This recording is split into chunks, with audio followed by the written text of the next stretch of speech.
Beginning, the outpost and the stranger. The twin suns of Vera 9 burned low over the dunes, casting long copper shadows across the human outpost. Captain Elias Ward wiped the sweat from his brow, staring at the broken comms array that refused to respond. It had been 3 months since he'd seen another human face.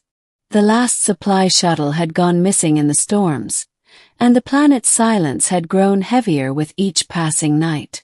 Then, one evening, as lightning crawled like veins across the horizon, he saw her.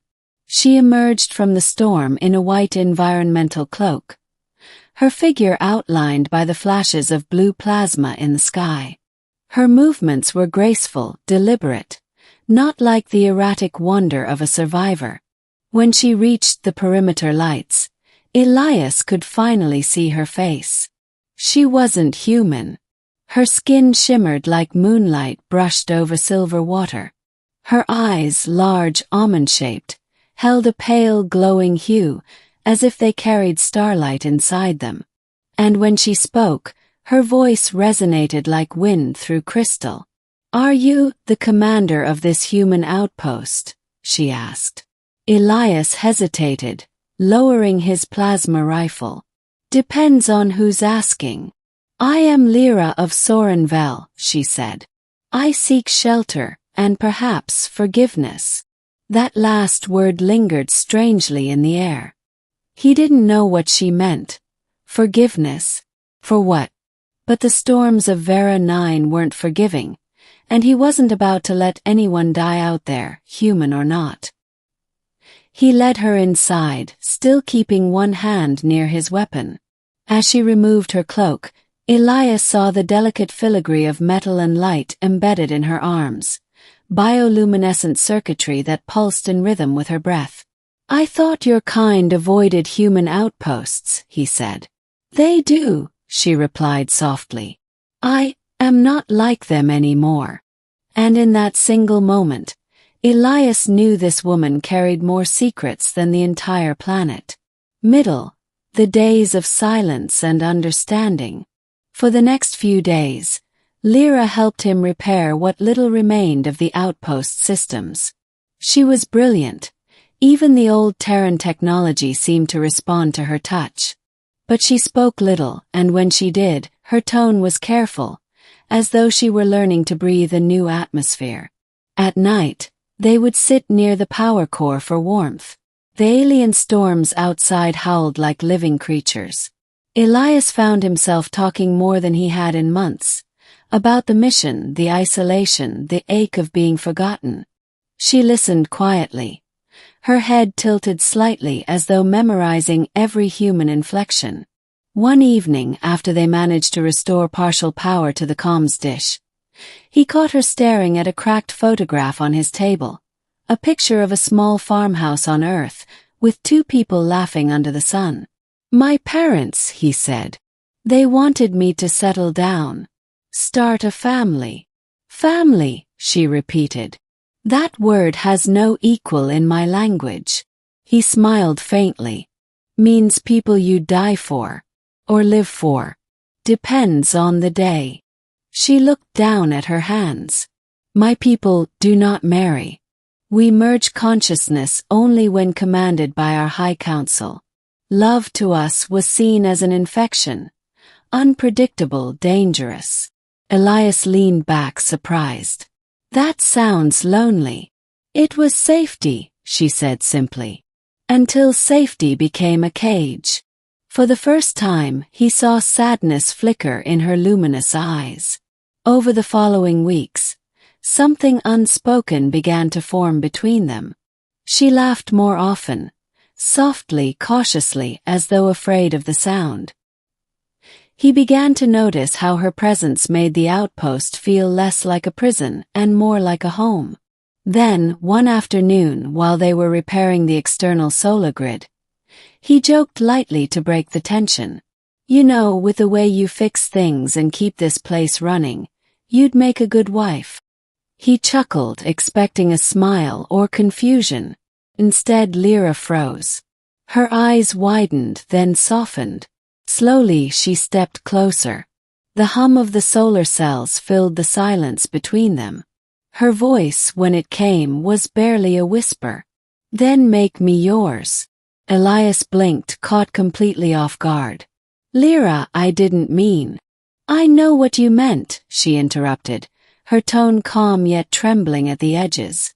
But where I come from, when one offers such a phrase, it is sacred. It means you wish to merge fates. He stared at her, words failing him. Lyra, humans don't mean it like that.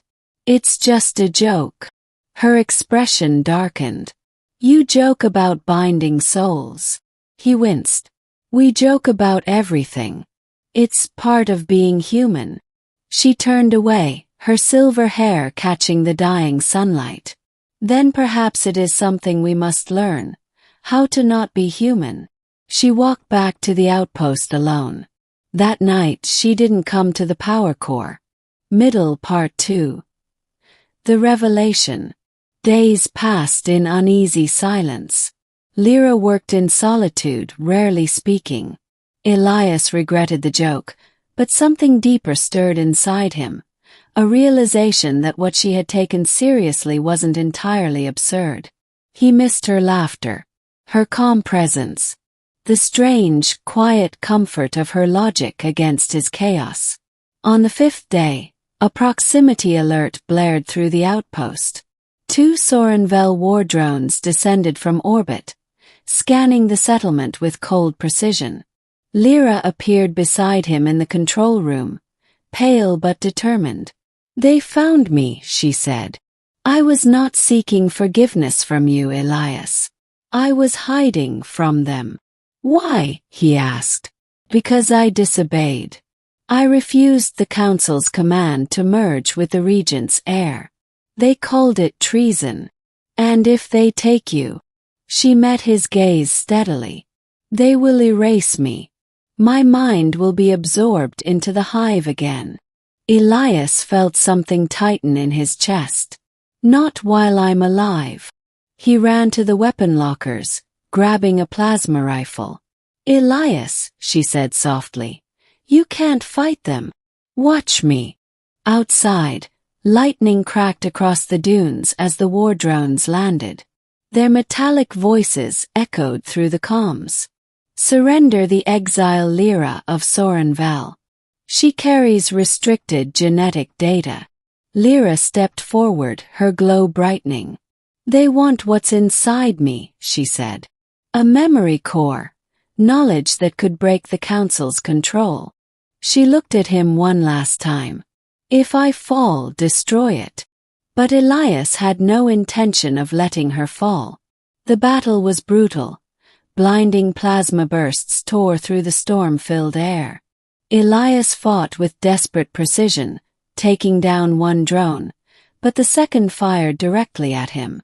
The blast threw him into the sand, armor cracked, vision fading.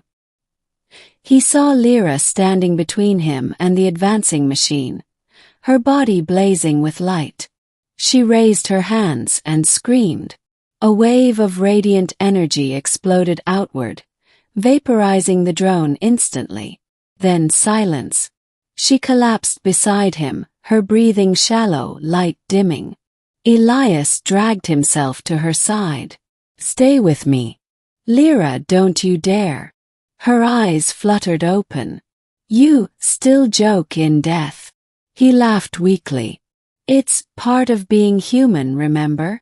She smiled faintly, tears of silver tracing her cheeks. Then make me yours in your way. Her voice broke as she reached for his hand. In mine we call it binding through choice. In yours, what do you call it? Love, he whispered. We call it love. And as her eyes closed, the storm outside broke, the twin suns rising once more over the dunes, ending the return and the legacy. Weeks later, rescue ships from the Terran fleet finally arrived. They found Elias alive, battered, and surrounded by fragments of alien metal fused into the sand.